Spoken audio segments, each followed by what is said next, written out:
কেন্দ্রের বামফল মনোনীত সিপিআইএম প্রার্থী আজ আপনার পাড়ায়, আজ আপনার মহল্লায়, আজ ভোটসভায় উপস্থিত হচ্ছেন।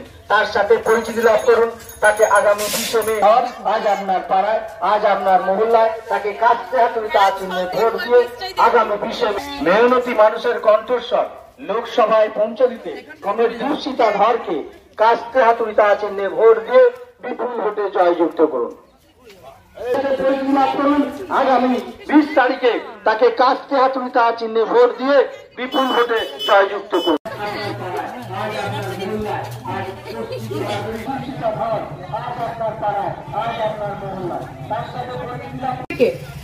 আগামী দিনে এই পশ্চিমবঙ্গের বুকে, এই ভারতের বুকে, এই বাংলার বুকে এক লাল টুকটুকে দিন আনার জন্য এখানে এসেছি।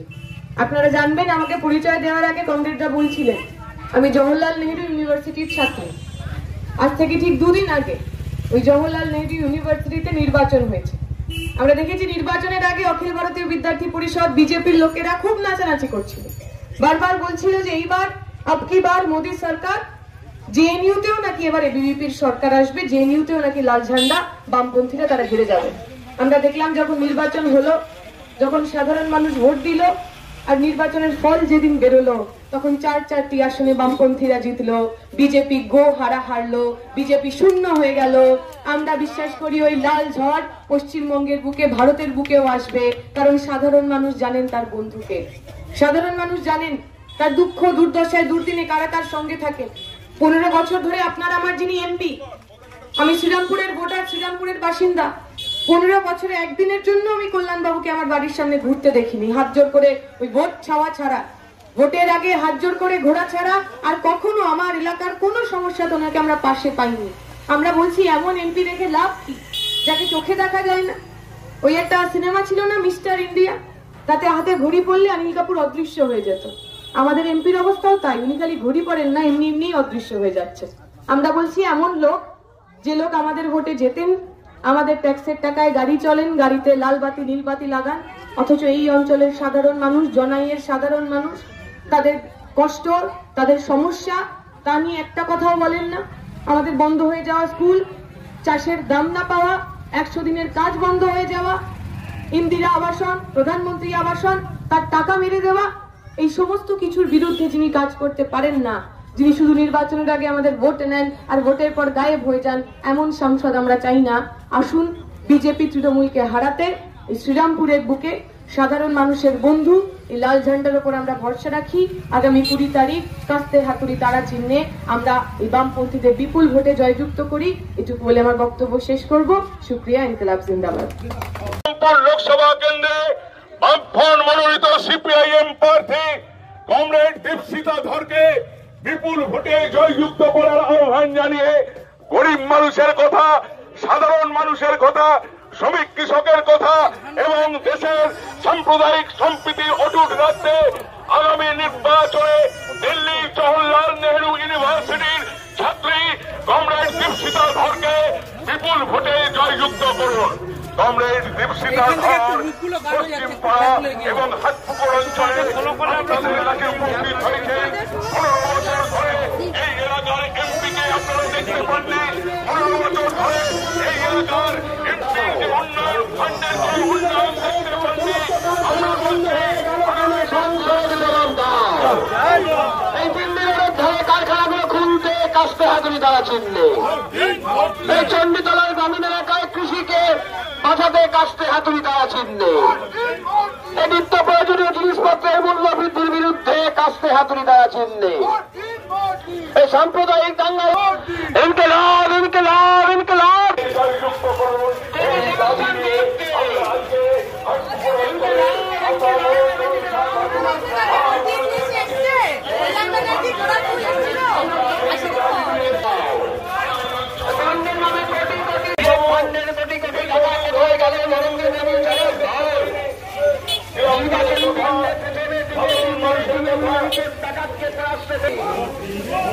ইনকিলাব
যেদিন নির্বাচন সেদিন দীপশিতার ভোটাররা যারা রয়েছে তারা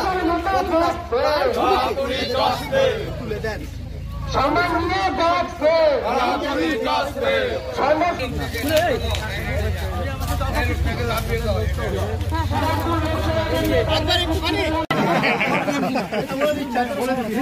তুমি বিড়িটা ফেলে দাও।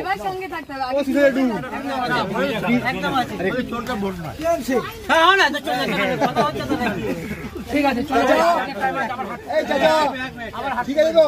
বলেছিল শিক্ষিত প্রচুর, কিন্তু এরা বাইরে থেকে অর্থ নিয়ে আসছে না। এলাকার যে সুবিধাগুলো আছে, শিক্ষা ব্যবস্থা খুবই বেহাল, সব থেকে নিচু ক্লাসের শিক্ষা ব্যবস্থা, প্রাইমারি বা হাই মাদ্রাসা,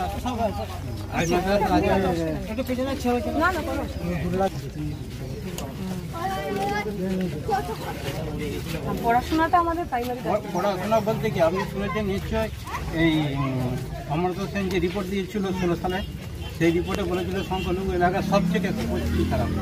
এখানে পরিস্থিতি আরো খারাপ। প্রাইমারি স্কুল, সরকারি স্কুল বন্ধ হয়ে যাচ্ছে। না, বন্ধ হচ্ছে কি, স্কুল আছে, মাস্টার আছে, কিন্তু তুলে দিয়ে বাচ্চাদের মানে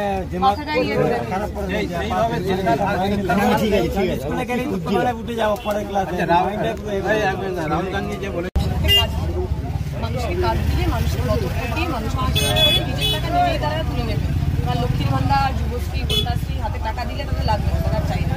আমরা চাই কলকারখানা হোক, ছেলেমেয়েরা স্কুলে যাক, কলেজে যাক, ইউনিভার্সিটি যাক, নিজের যোগ্যতা অনুযায়ী চাকরি পাক। তারপরে যদি কেউ পড়ে থাকে, ওর প্রতিবন্ধী মানুষ, বিধবা মানুষ, বয়স্ক মানুষ যারা কাজ করতে পারছেন না, তার দায়িত্ব সরকার নেবে।